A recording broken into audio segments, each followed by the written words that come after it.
Paul Revere's Ride by Henry Wadsworth Longfellow. Listen, my children, and you shall hear of the midnight ride of Paul Revere on the 18th of April in 75. Hardly a man is now alive who remembers that famous day and year. He said to his friend, "If the British march by land or sea from the town tonight, hang a lantern aloft in the belfry arch of the North Church tower as a signal light, one if by land and two if by sea, and I on the opposite shore will be, ready to ride and spread the alarm through every Middlesex village and farm, for the country folk to be up and to arm."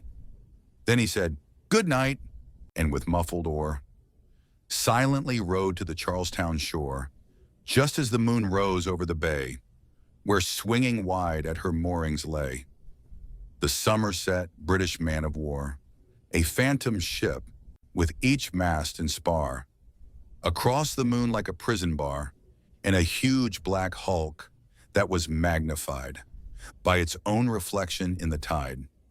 Meanwhile, his friend through alley and street wanders and watches with eager ears, till in the silence around him he hears the muster of men at the barrack door, the sound of arms and the tramp of feet, and the measured tread of the grenadiers marching down to their boats on the shore. Then he climbed the tower of the old North Church by the wooden stairs with stealthy tread to the belfry chamber overhead, and startled the pigeons from their perch on the somber rafters that round him made masses and moving shapes of shade.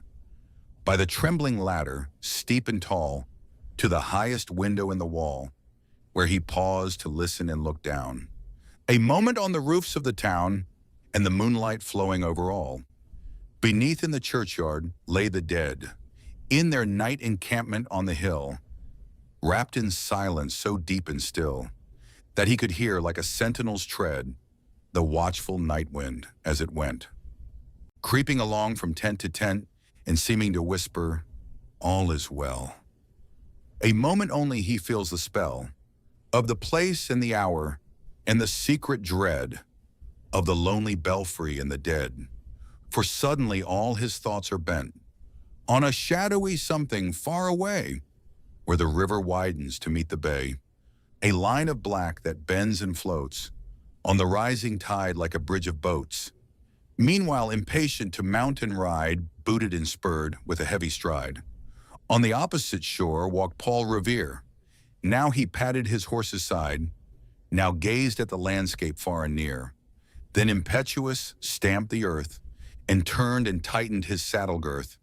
But mostly he watched with eager search the belfry tower of the old North Church as it rose above the graves on the hill, lonely and spectral and somber and still. And lo, as he looks on the belfry's height, a glimmer and then a gleam of light. He springs to the saddle, the bridle he turns, but lingers and gazes till full on his sight a second lamp in the belfry burns, a hurry of hoofs in a village street, a shape in the moonlight, a bulk in the dark, and beneath from the pebbles, in passing, a spark, struck out by a steed flying fearless and fleet.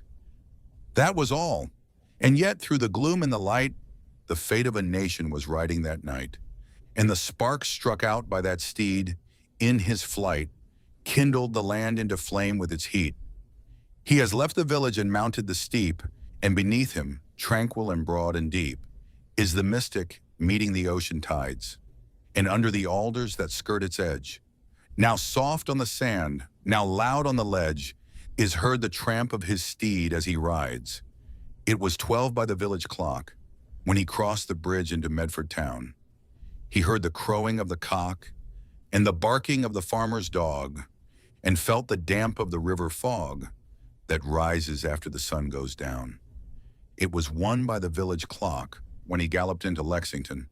He saw the gilded weathercock swim in the moonlight as he passed, and the meeting house windows, blank and bare, gaze at him with a spectral glare, as if they already stood aghast at the bloody work they would look upon. It was 2 by the village clock when he came to the bridge in Concord town. He heard the bleating of the flock and the twitter of birds among the trees, and felt the breath of the morning breeze, blowing over the meadows brown, and one was safe and asleep in his bed. Who at the bridge would be first to fall? Who that day would be lying dead, pierced by a British musket ball? You know the rest. In the books you have read, how the British regulars fired and fled, how the farmers gave them ball for ball, from behind each fence and farmyard wall, chasing the redcoats down the lane, then crossing the fields to emerge again. Under the trees at the turn of the road, and only pausing to fire and load. So through the night rode Paul Revere, and so through the night went his cry of alarm to every Middlesex village and farm. A cry of defiance and not of fear, a voice in the darkness, a knock at the door, and a word that shall echo forevermore.